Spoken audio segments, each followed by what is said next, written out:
आपल्या या देशामध्ये जेव्हा क्रांती झाली तेव्हा इन्कलाब जिंदाबादचा नारा देणारे हसरत मुआनी हे मुसलमान समाजाचे होते. जय हिंदचा नारा देणारे आबेद हसन सपानी हे मुसलमान समाजाचे होते. 1942 ला भारत छोडो आंदोलन झालं तेव्हा सायमन गो बॅक म्हणजे भारत छोडोचा नारा देणारे युसुफ मेहर अली हे मुसलमान समाजाचे होते. तुम्ही ज्या देशामध्ये राहता त्या देशाचा तिरंगा सुरैया तय्यबजी नावाच्या मुस्लिम महिलेने तयार केला आहे.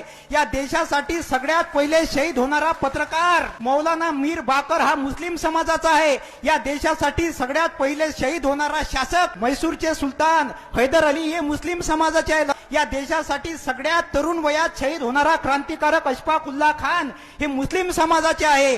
डॉक्टर बाबासाहेब आंबेडकरांनी 14 तळ्याचा सत्याग्रह केला तर जागा देणारे व्यक्ती हे मुस्लिम समाजाचे होते.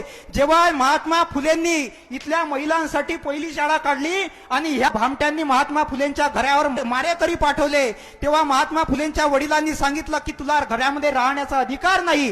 तेव्हा महात्मा फुलेंच्या वडिलांनी त्यांना घराच्या बाहेर काढलं.